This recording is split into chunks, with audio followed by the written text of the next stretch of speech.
Welcome back to Cityscape. In this episode of Secret People, we will cover Don Shipley, a Navy SEAL who has gained recognition for his activism in publicizing individuals who have made false claims of military service. We all have a tendency to exaggerate our virtues while downplaying our shortcomings. The culture of fake it till you make it sort of encourages this behavior. But at what point faking it becomes unhealthy or even dangerous? Well, according to Don Shipley, that threshold is not much. Our guest in this episode has made his duty to debunk the countless claims of special operations made by individuals who never seen combat. As always, let's start with a brief background.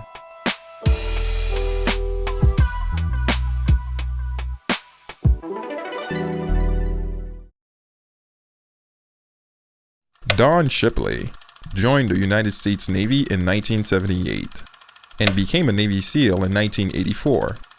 He graduated Basic Underwater Demolition SEAL Training Class 131, then served in SEAL Team 1 and 2.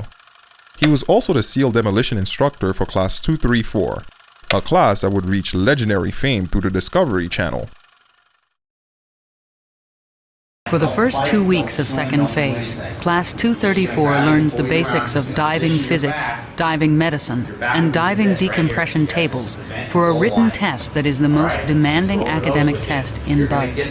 Every student must pass this written test before the next stage of training, the preparation for Pool Week. Ready service, ready service, ready bottom, ready 25, ready 25, commence training.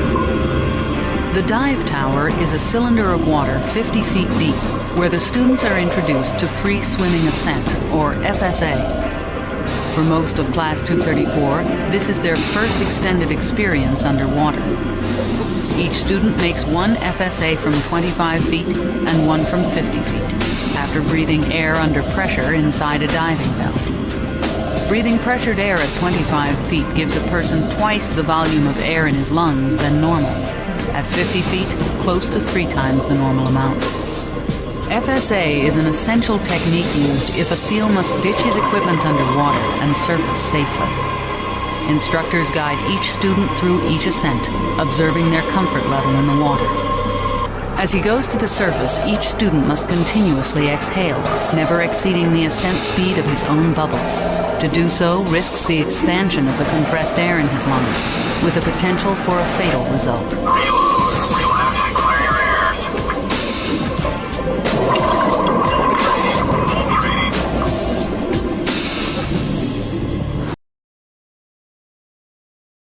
Don Shipley would spend 24 years in the Navy and retired in 2003 as a Senior Chief SEAL. After retirement, Shipley worked as a security contractor for Blackwater, spending a year in Pakistan and Afghanistan. On a side note, Blackwater's founder, Eric Prince, is another very interesting frogman who I consider worthy of a Secret People episode. Let me know in the comment section if you would like me to do an episode on him. Anyway, back to Shipley. As impressive as his military record is, this is actually not what propelled him to the level of Secret People. Well, since Shipley is still alive, he is more of a living secret. Funny, the first living secret in our channel was also a frogman. Anyway, it is Shipley's work after the military that I find absolutely cool. You see, Don Shipley started getting phone calls from civilians about what they believed to be dubious claims of military service. People in the community trust Shipley, so they called him whenever a guy would make loud claims about former SEAL operations. There's classified missions, but there's no classified guys. After numerous calls, Shipley realized that these weren't one-off incidents, but rather an epidemic. His solution? He started a channel called Stolen Valor, where he publicly exposed frauds claiming to have been Navy SEAL. Here's an excerpt directly out of Shipley's channel. You got Navy, I'm Navy. You got Marine, all of them, prime military. We push the real brotherhood. We don't give a shit what your skin color is. You got brotherhood, you with us. And that would be the SEAL stuff. SEAL. Retired SEAL or former SEAL? Retired SEAL. You ain't gonna see me on the news. They only put black people on there and they stealing this shit. That's okay. Hey, They only gonna look. that's good. Look, what training class? My class, I was in class 123, San Diego, California. Boots, running back, and now look. He called me an African American.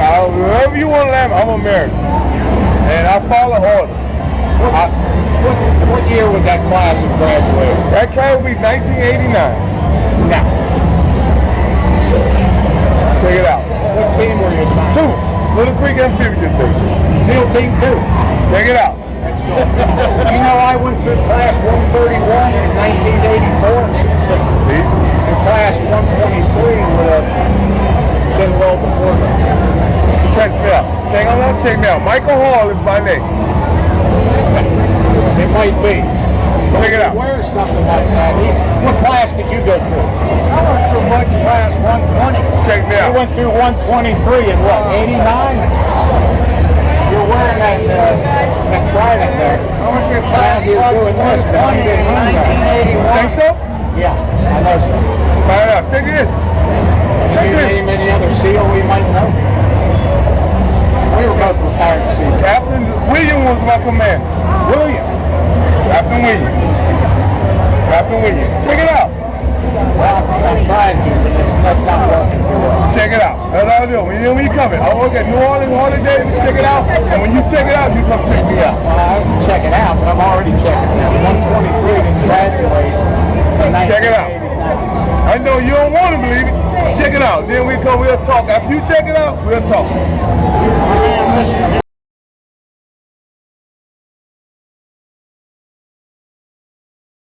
Navy captain? Anyway, what we explain? Let's see. I'm sorry, what? Southern Meters. Class 1, 2, 3. No, the camera might not want the camera. Class 1, 2, 3. Navy captain. Wait a minute. I may not want the camera now. I mean, I was in there right now. You invited us up here. Yeah, but You told us to get the records. Yeah. Are you sticking to that? I don't want the camera now. Are you sticking to that, Mike? Like I say, I don't want the camera on. Well, you wanted this the other night. No, but I wasn't You were this. there. I wasn't this. You were Yeah, see, showing off your trident tattoo not this. and talking about all your Not stuff. this. Not, not this. Not this. Now let's see what this. The only H in 1, 2, 3 was a guy named Hoffman. It didn't graduate in 89. It graduated in July of 83. Your name was not listed up there. Not here. Not here. No? Not here. Not here. Look how fast I am. Well, I'll show you how good I am. Well, OSSN. Close. Stayed and went to school at Dam Neck. Close. Yeah. USS Recovery. And then went to Little Creek. Close. Yeah. Shows you as a seaman, Mike. Close. 2.5 years of service total. Well, that's you're close. You're close. Keep But there's searching. no SEAL anything on there. Keep searching. Were you a classified guy, Mike? Keep Is searching. it a secret thing? Keep See, when your searching. name is not listed in the database, Listen to me. and you show I'ma that tell you only something, I'ma get... tell you How many years something. do you spend in the I'm Navy? gonna tell you something right now. I'm gonna tell you something now. If you're not gonna listen to me, I'm not gonna listen to you. That's why the end is so in on the Go ahead. All right. I'm telling you, not here. Where? You want to step outside? Not here. Not here on the camera. You told us to come up here. Yeah. Not that. You said, check me out, check Check me out. don't Check Okay, me I'm gonna say out. it again. We check you out. Not here. Not here. See, I didn't want my picture on the camera. I didn't see it. Check it out. That's- Keep well, following that's up. okay. Keep following up and let me know. There's nothing Keep else. following up. There's nothing else there. All right then. You got Keep following up. you got a huge National Defense Service medal, Mike, and you turn yourself into a retired Navy Captain SEAL, and you got that tattoo, which validates. These guys think you're a SEAL in here. Listen to me. Let me tell you something, man. Did you get this job by being that SEAL? I didn't stop because I was school. Check that out. That's Check school. what out? School, MMY. What? MMY. MMY. Most Motorcycle Mechanic Institute. Now, I'm gonna tell you something, okay? You're all gonna tell me. I'm being nice. I'm being nice. I'm So listening to you. So I'm listening to you like, and I said again, not here. Okay? Was there just something you needed to pass on to me that you Not couldn't do? here. I told you, keep doing your service. Keep doing your service. Keep doing your service. And when you find, you don't have to come Mike, back. I found you so fast, and I'll tell you what, buddy, you clean up nice. I got a nice, handsome picture of you with your hair cut, your beard off, Do and me a stuff. favor. Do me Those a favor. Hell's Do me a Lovers, favor. Heaven's Do it. Lovers, whatever those guys Do it. are. Do it. I've done enough, Mike. Let's do it. I don't know how those guys. Okay, I'm not. I don't know how I'm those not guys good. feel Keep about going, that. Keep going. You are a phony Keep Navy going. SEAL. Okay. You were never a SEAL, and that is called you stolen get valor. this, you get this right here? You this are. right here? Oh, I got it good. I'm But asking you are to do this. Keep the not a check SEAL. up. Keep the check up and check. There you go. All right, Mike. All right. Was it a piss test that got you? Did you get busted on a piss test, the psych, a medical? How did you get out in 2 years and some change? Oh, look at that. Keep the check, you know. Keep the check. Keep the check. We deal with this Somebody all has a day. question? As cringe as this clip may have been, they are actually worse, far worse. Here is the story of a phony SEAL who won millions of dollars in private security contracts in Africa. That is, until he got busted, of course. If you happen to meet a SEAL, you might react the way Carol Roberts did when she met A.J. Dickin. Clear it, come around, and shoot. With awe. What was your first impression of him? He's a big guy. He commands authority by his size. It was 2011 in Carson City, Nevada. Carol, herself a Navy vet, was a student at Dickin's military-style self-defense school. That's Dickin running and gunning in videos he made to promote his business. It looked like a lot of fun. Learning from a Navy SEAL was part of the fun, but Dickin wasn't just any old SEAL. He claimed tours of duty in Vietnam, Grenada, Desert Storm. You name it, he's been there, earning him the status as the most decorated Navy SEAL in history. If anyone asked for proof, he had his discharge papers at the ready, even emails from Colonel Oliver North. Punched the head, shot to the throat. Dickin's self-defense school was a success, but he dreamed way bigger. He wanted to set up his own lucrative overseas security business. To bankroll his new venture, Dickin turned to a pair of local doctors enrolled in his self-defense classes. The savvy SEAL talked them into investing upwards of $850,000. He said, well, I'm ex-Navy SEAL. Then I went into the CIA. He can be very charming, very engaging. He presents a face that kind of draws you in. Dickin's mystique and the allure of a big payout led Carol Roberts to sign on as the marketing director of the new firm. They needed somebody to do their marketing, and so I said, I'll do it. So you actually quit a good job in order to work with Dickin. Yep. Because you thought the money was coming in. Yep, I had seen the contracts that were, Worth hundreds of millions of dollars. Yeah. Yep, Dickin, that smooth-talking SEAL, had landed a security contract with the United Nations affiliated organization, allegedly worth about $500 million. It's all coming together. A.J. Dickin's excellent adventure is getting off the ground. All of a sudden, it was like, we're leaving for Burundi in a week.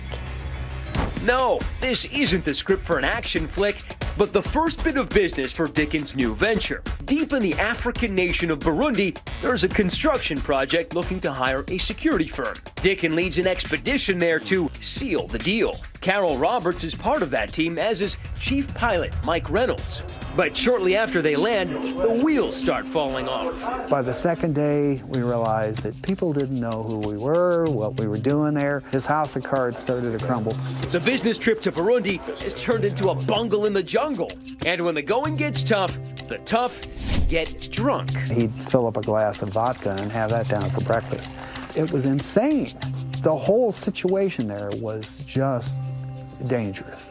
Carol's suspicion grows when the power goes out in the hotel and the supposedly steely nerved SEAL nearly wets his fatigues. He freaked out, picked up his phone, runs into the other room, talking to the CIA to have them reposition the satellite so he can make sure that the rebels aren't coming to get him. No. Yes. Just then, a friend back in the States tips Carol and the team off to a strange video just posted on YouTube. If I get one more phone call asking me to verify if A.J. Dickin was ever a Navy SEAL, I'm gonna take this grenade, pull the pin, and blow myself up!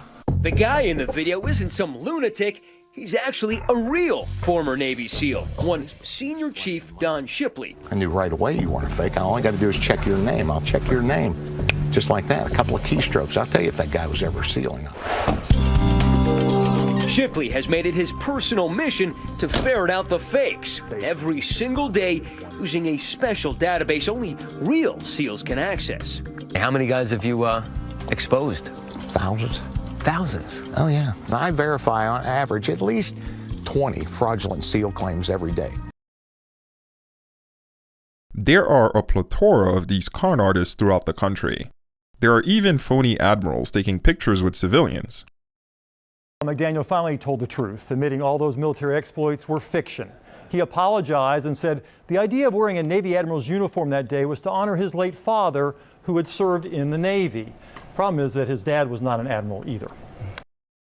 All these fantasies are, of course, business as usual for Shipley. What I personally like about Shipley is his cool character. You know he's tough. He knows he's tough.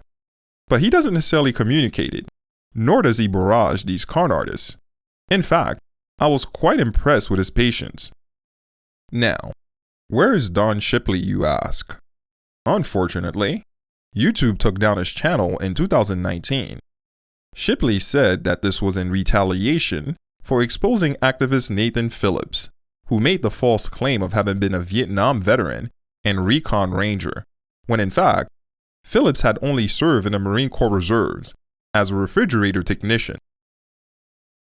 To quote Nathan in an article that was done at the democraticunderground.com whenever, you know, I'm from Vietnam times. I'm what they call a recon ranger. That was my role.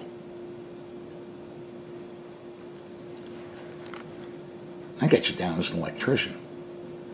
Nathaniel Richard Stannard enlisted in the Marine Corps Reserves on August 20th, 1972 and served till May 5th, 1976. He was discharged as a private. Ooh.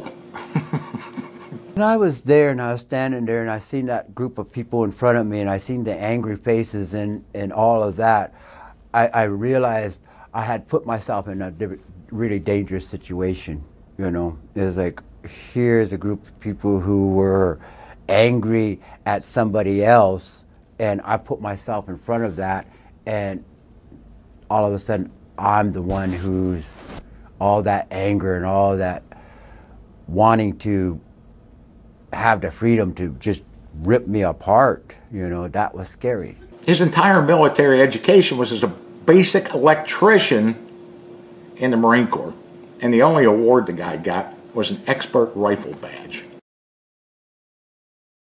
While he was in Lincoln, Nebraska, he served as a reefer mech, R-E-F-E-R-M-E-C-H. That stands for reefer mechanic. A reefer in the Navy and Marine Corps is a refrigerator. He was a refrigerator mechanic.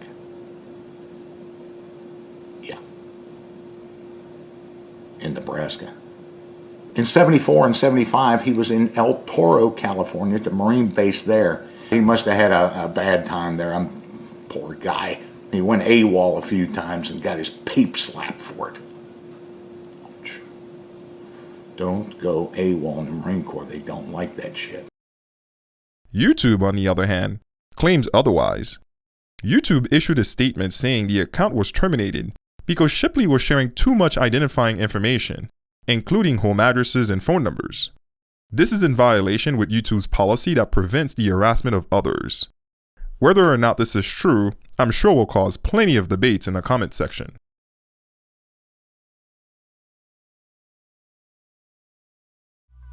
Why do these con artists lie about their achievements?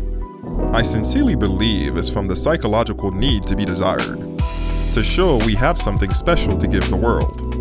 We all have that need. Each one of us just have different ways of fulfilling it. I also believe people make false claims due to lack of self-knowledge. They do not know what their talents are. They are misfits, as Eric Hoffer correctly said.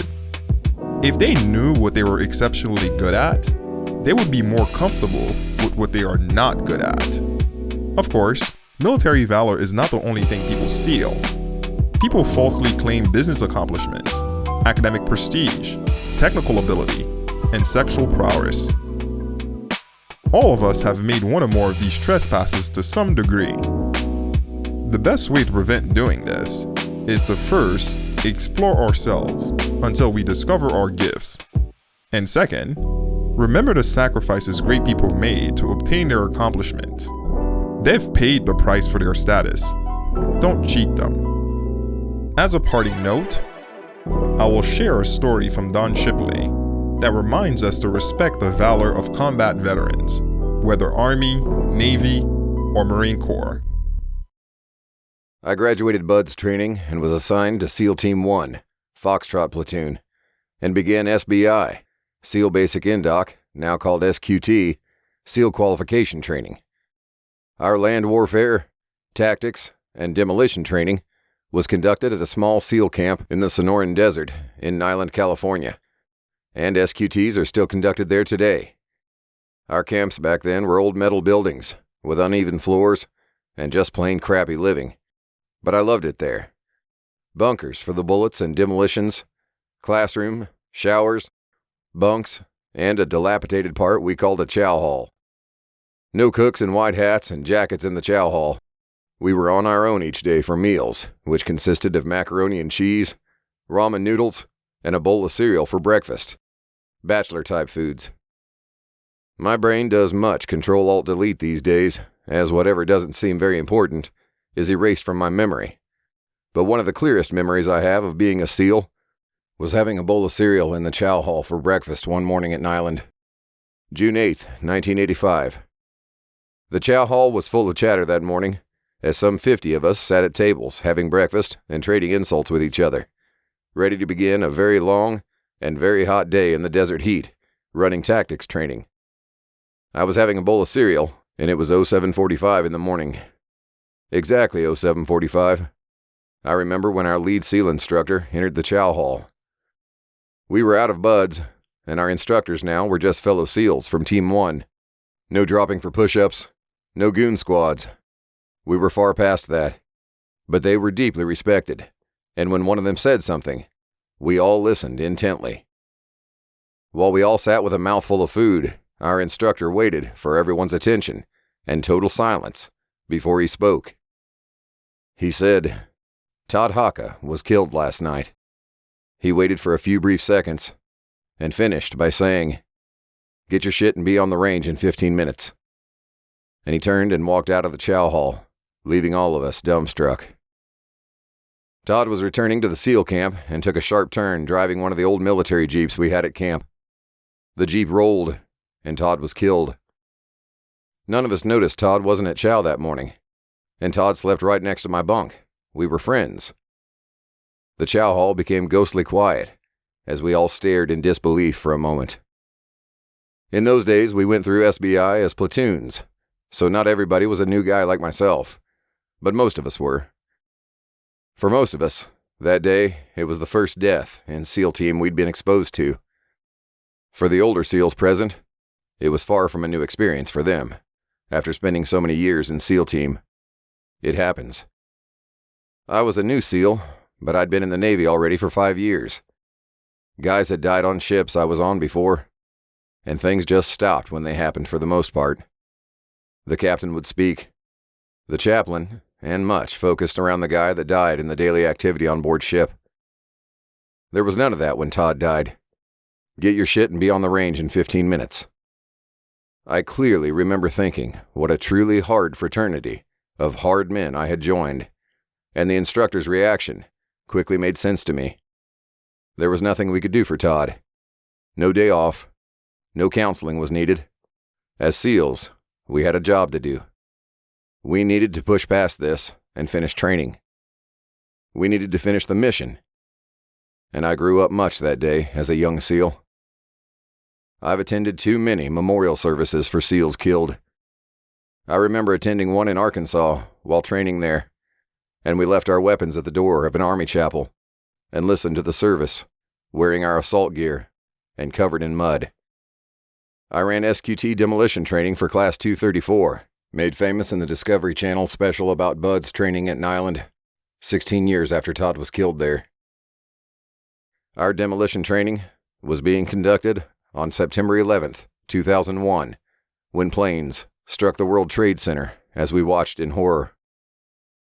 I called the class together, just like my instructor had 16 years earlier, and said there was nothing we could do, and that all of them, the class, were going to war shortly.